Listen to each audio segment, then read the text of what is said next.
Good morning everyone. I am Akshara from 5th grade. Rudrama దేవి అన్న నేను నా ప్రజల ధనం మాన ప్రాణం ముఖ్యంగా ఆడవాళ్ళ కోసం ఎంత కష్టాన్నైనా ఓర్చుకుంటానని మీకోసం పనిచేస్తానని ప్రమాణం చేస్తున్నాను. అలా ప్రమాణం చేసిన నేను ఎంతో మంది ఆడవాళ్ళకి పరిచయమయ్యాను.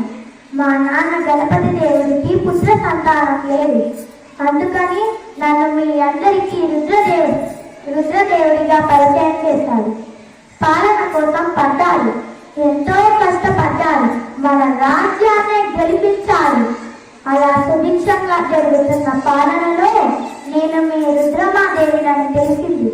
ఒప్పుకోలేదు. కొంతమంది సామంతులు నన్ను ఒప్పుకోలేదు. బాధపడ్డాను. మా నాన్నని అలా నిలదీస్తుంటే బాధపడ్డాను, ఎంతో బాధపడ్డాను. సహించలేకపోయాను. నాకు కోపం వచ్చింది. అప్పుడు నేను చెప్పాను, ఆడవాళ్ళైతే కష్టపడుతున్నాను కదా, మీకోసం ఎంతో కష్టపడుతున్నాను కదా. అదే నేను రాజునని తెలిసినప్పుడు నాకు జేరోలు కొట్టిన మీరే నేను రాణినని తెలిసినప్పుడు నన్నెందుకు ఇలా నిలదీస్తున్నాను? నా ఈ కోపంతో సామంతులు ఎదురు తిరిగారు. నాకు ఇదో లెక్కనా? నేను భయపడలేదు. ముందుకు వచ్చాను, వాళ్ళని ఓడించాను. నా కోపంతో వాళ్ళని ఎప్పుడో ఓడించాను. అలా అప్పుడు మొదలైంది నా అద్భుతమైన పాలన. అలా జరుగుతున్న నా పాలనలో గొడవ, అది కూడా ఒక నది కోసం. సహించలేకపోయాను. నాకు కోపం వచ్చింది. అప్పుడు నేను చెప్పాను, ఒక తల్లి పాలు తాగిన వాళ్ళందరూ అక్క చెల్లెళ్ళు అన్న తమ్ముళ్ళు అయినప్పుడు ఒకే నది నీరు తాగి ఒరిగే వాళ్ళం. అక్క చెల్లెళ్ళం అన్న తమ్ముళ్ళం కారేమా?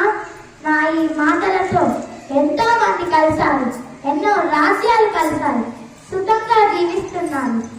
నేను మీకు చెప్పేది ఏమీ లేదు, కానీ ఒక్కటే, ఆడవాళ్ళని ముందుకు రానివ్వండి, కష్టపడనివ్వండి, ఎంతో పని చేయనివ్వండి. ఆడవాళ్ళైతే ఏమవుతుంది? నేను రాజునని తెలిసినప్పుడు నాకు జేహోలు కొట్టారు. నేను రాణినని తెలిసినప్పుడు నన్ను నిలదీశారు. నేను ఒప్పుకోలేదు.